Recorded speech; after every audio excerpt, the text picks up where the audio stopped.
Yeah.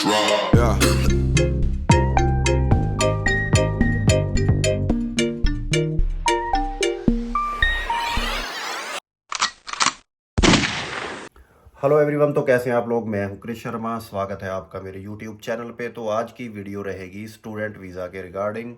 तो student visa पे कैसे आ सकते हो आप पोलैंड। तो एक तो जैसे मैं वर्क परमिट पे हूं, मुझे स्टूडेंट वीज़ा के बारे में बहुत से क्वेश्चन आते थे ऑलरेडी मेंट में और पर्सनली भी। तो इसी के लिए मैं आज मिला हूं अपने दो भाई जो है यहाँ पे स्टूडेंट वीज़ा पे, जो अभी लेटेस्ट आए हैं 5-6 महीने पहले। तो उनसे करते हैं बात। सबसे पहले ये भाई है। भाई क्या नाम है आपका। मेरा नाम मनीष है। मैं पंजाब गुरदासपुर से हूँ और यहाँ पे मास्टर्स इन मैनेजमेंट कर रहा हूँ विस्टूला यूनिवर्सिटी में। कितना टाइम हो गया यहाँ पे। मुझे यहाँ पे हो गए हैं 6 मंथ हो गए हैं। एंड भाई आपको। मेरा नाम साहिल कुमार सिंह है और मैं यूपी गोरखपुर से हूँ और मैं भी मास्टर इन मैनेजमेंट कर रहा हूँ विस्टूला यूनिवर्सिटी से। मुझे आए यहाँ पे 6 महीने हो गए। मैं भी सेकंड सेमेस्टर में हूँ। ओके। तो ये कई बंदे पूछते हैं कि यहाँ पे आने के लिए एजेंट करना अच्छा रहेगा या खुद से जा। आप एजेंट से आए या खुद से। नहीं, मैं तो खुद से आया था, लेकिन ये आप पे डिपेंड करता है कि आपने एजेंट हायर करना है कि नहीं एंड करना। आप। मैंने तो मेरे भैया से हेल्प लिया था तो लेकिन मैटर करता है कि आपको क्या चाहिए बताओ। बिकॉज क्योंकि बहुत लोग जॉब करते हैं, बहुत लोग बहुत जगह बिजी होते हैं, तो टाइम मैनेजमेंट नहीं हो पाता है। वो सब चीज़ देखने की बहुत चीज़ें करनी होती हैं। डॉक्यूमेंट साइन, यहाँ भी डॉक्यूमेंट देखना होता है, फिर इंडिया से भी डॉक्यूमेंट भेजना होता है। तो आप पे डिपेंड करता है कि आप एजेंट हायर करोगे कि क्या कोई गलती ना हो। तो इसके लिए मैं एजेंट हायर कर लेता हूँ, वो हेल्पफुल रहेगा।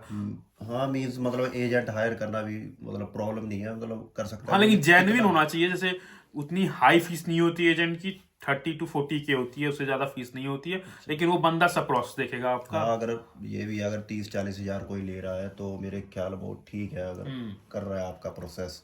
सबसे पहले बात करते हैं कि अगर खुद से करना तो कैसे आ सकते हो आप। भाई आपने जैसे खुद से किया है तो हाँ जी। खुद प्रोसेस तो चलो हम स्टेप बाय स्टेप देखेंगे। तो खुद से करने का क्या कोई बेनिफिट होता है कि पैसे नहीं लगे या ज़्यादा लगे। आपका टोटल कितना खर्चा आ गया था यहाँ पे। मेरा टोटल अराउंड 6 लाख आ गया था खर्चा। एंड आपका अप्रॉक्स सेम ही है, मतलब वो जो फीस फीस सर देखें तो 4,000 यूरो आते हैं अप्रॉक्स। इंडिया के हो गए 3,70,000 के अप्रॉक्स हो गए वो। ओके। फीस 1 ईयर के फीस है ये।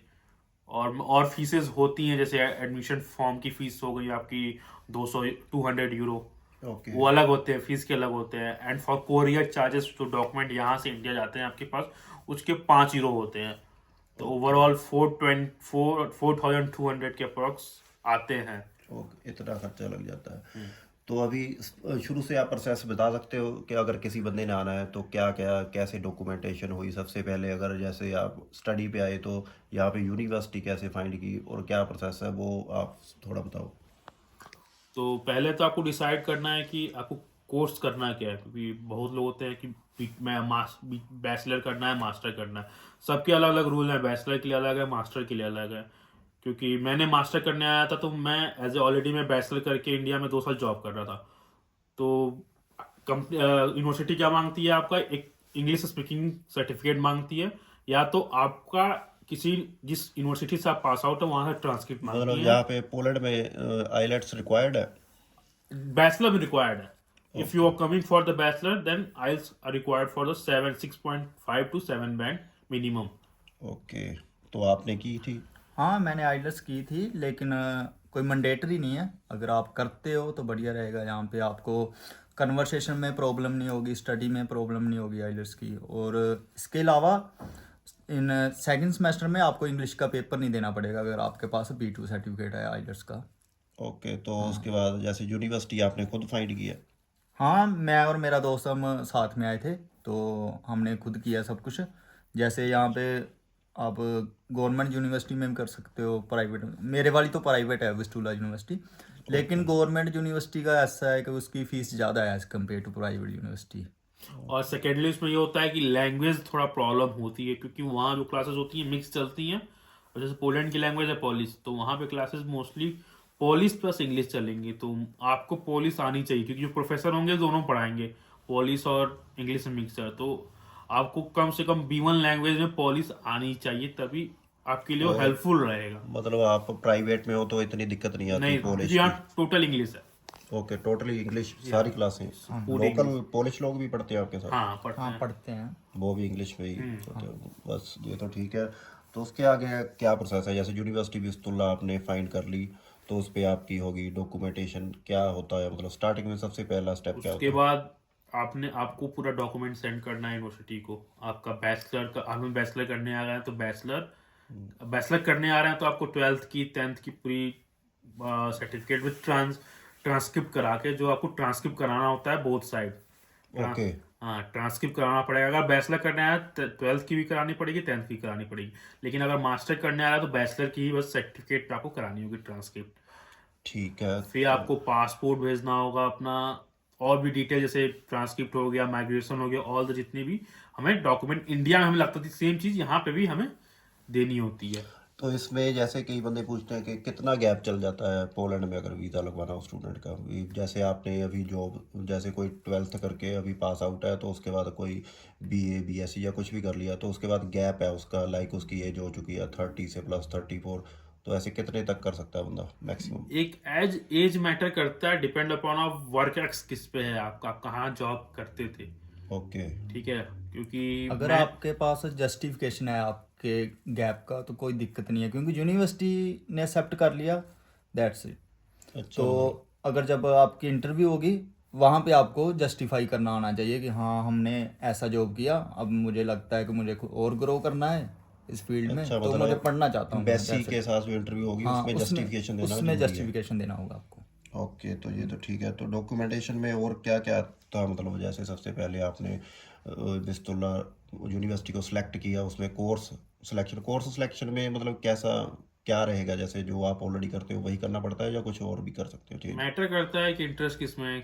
क्योंकि मुझे एमबीए करना था इंडिया में, तो मैं इंडिया से अच्छा, मैं यहाँ मुझे मिला अपॉर्चुनिटी तो मैं मास्टर इन मैनेजमेंट सेलेक्ट किया।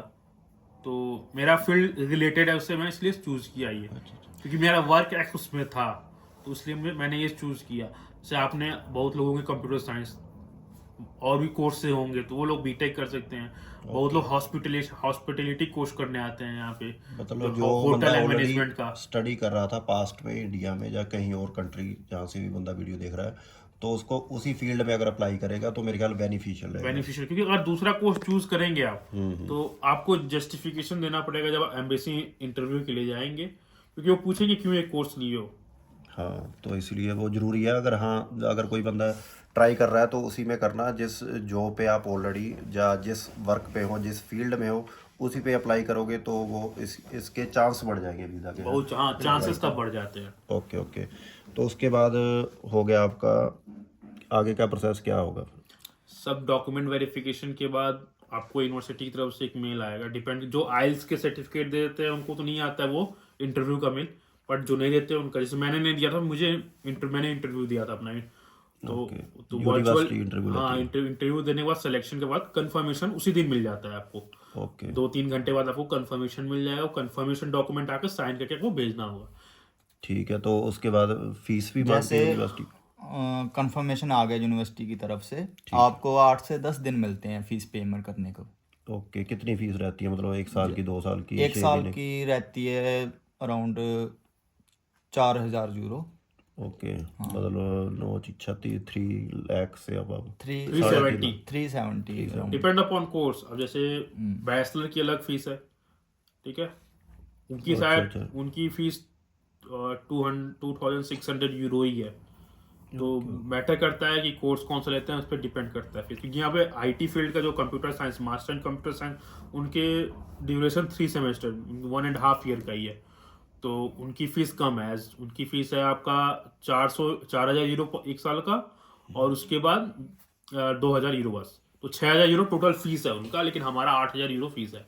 और आपकी स्टडी की टर्म कितनी है अभी? 2 साल की है मेरी। 2 साल। आपकी? मेरी भी 2 साल की है, हम साथ में ही हैं, एक ही क्लास में हैं। एक ही क्लास में एक ही कोर्स है आप लोगों का? Okay okay. तो डॉक्यूमेंटेशन हो जाती है, फीस आप करवा देते हो जमा, तो उसके बाद आगे का प्रोसेस क्या है? उसके बाद हमें यूनिवर्सिटी का काम हो गया, अब हमने करना है वीज़ा प्रोसेस। ओके, यूनिवर्सिटी की तरफ से सभी डॉक्यूमेंट आपको ओरिजिनल चाहिए होते हैं ना? ओरिजिनल यूनिवर्सिटी आपके होम एड्रेस से भेज देगी। ओके, उसमें DHL से जैसे भेजेगी। वर्क परमिट पे होता है, अकोमोडेशन लेटर, वो भी देती होगी हाँ ना सब साथ कुछ में? देती है वो। डिपेंड करता है आप लेते कहाँ हैं। अगर यूनिवर्सिटी का ले रहे हैं तो आपको यूनिवर्सिटी की तरफ से आएगा, नहीं तो आपको खुद का ले रहे हैं तो खुद का आपको दिखाना होगा। या डोम ले रहे हैं या कुछ भी जो ले रहे हैं ना, उसका प्रूफ आपको दिखाना होगा। अच्छा, अभी मैं यहाँ पे रहूँगा अगर यहाँ पे आ गया तो। हाँ। ठीक है, तो अपॉइंटमेंट कैसे इजीली मिली थी स्टूडेंट वीज़ा की, या क्योंकि वर्क परमिट की अपॉइंटमेंट का अभी बहुत ज़्यादा इशू चल रहा है? स्टूडेंट का तो नहीं मिली थी इजीली। स्टूडेंट की बहुत हार्ड मिली थी, अच्छा। क्योंकि थोड़ा वो हो गया था VFS के साथ इनका कि हाँ, वो थोड़ा scam भी अपॉइंटमेंट्स चला ब्लैक था। स्कैम होने लगी थी, तो उसकी वजह से थोड़ा था। तो अभी कोई लेटेस्ट मिली है अपॉइंटमेंट आपकी जो रिलेटिव हो या नॉलेज मिले में? हैं बंदे तो आए हैं, कॉलेज में तो आए हैं, अच्छा, कुछ नए बंदे कुछ आए हैं। समय मिला था जो जूनियर बैचलर करने स्टूडेंट आए को हैं। इजीली मिल जाती है as compare to work permit. मतलब 6 महीने ऐसा कुछ नहीं? नहीं, ऐसा कुछ नहीं है। लिमिटेशन कुछ स्लॉट ओपन होती है सबके लिए, स्टूडेंट के लिए ज़्यादा स्लॉट है, वर्क परमिट के लिए कम स्लॉट है, तो सबका अलग अलग स्लॉट डिवाइडेड है कि कितना मतलब स्टूडेंट के लिए प्रायोरिटी देना है स्टूडेंट को, हाँ, वर्क प्रायोरिटी स्टूडेंट को student प्रायोरिटी priority है। और उसके बाद जैसे VFS का अपॉइंटमेंट हो गया आपका, उधर आपने डॉक्यूमेंट देने हैं एम्बेसी के लिए, वहाँ पे आपकी होगी इंटरव्यू। एम्बेसी फिर खुद एम्बेसी इंटरव्यू होगी। वो बुलाते हैं आपको हाँ, स्पेशली? वर्क परमिट में जैसे हम BFS में फाइल देते हैं तो उसके बाद कोई सीधा वो डिसीजन ही आता है नहीं, पॉजिटिव नेगेटिव? हमारे इंटरव्यू होती है, स्टूडेंट की इंटरव्यू होगी? स्टूडेंट की इंटरव्यू होती है। अब VFS में जो डॉक्यूमेंट सबमिट करते हैं वेरियस डॉक्यूमेंट होते हैं उसमें, आपका यूनिवर्सिटी के डॉक्यूमेंट के अलावा भी बहुत डॉक्यूमेंट होते हैं, जैसे आपके पासपोर्ट होंगे, PCC तो होता नहीं है फॉर स्टूडेंट, बट अप्लाई लगाने से बेनिफिट मिलता है। तो स्टूडेंट में भी जैसे डमी टिकट, PCC? हाँ, ये सब लगता है, डमी टिकट लगता है। फ्लाइट टिकट, रेजिडेंट पूरा लगेगा आपका। फिर आप अगर वर्क एक्स आपका इंडिया में है तो वर्क एक्स स्पॉन्सर कौन कर रहा है उसका एफिडेविट।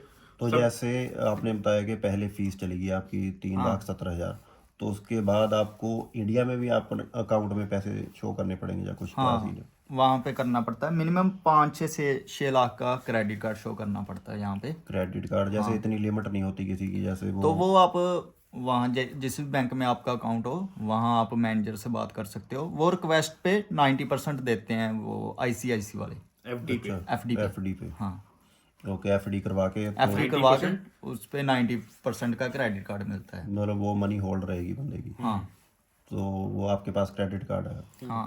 ओके, तो ये तो हो गया, अकाउंट में रखना पड़ता है। चार मिनिमम कितना होता है? मिनिमम 5 से 6 लाख। 5 लाख का क्रेडिट कार्ड शो करना था मिनिमम, मैक्सिमम जितना आप कर लें आपके ऊपर है। हाँ, अगर आप डिपेंडेंट हो तो खुद का बना लो, अगर फैमिली पे हो तो क्रेडिट कार्ड आपके नाम पे होना चाहिए। क्रेडिट कार्ड आपका ही होना चाहिए? हाँ, क्रेडिट कार्ड आपके नाम पे होना चाहिए, फैमिली के नाम पे नहीं, क्रेडिट कार्ड आपके ही नाम पे होना चाहिए।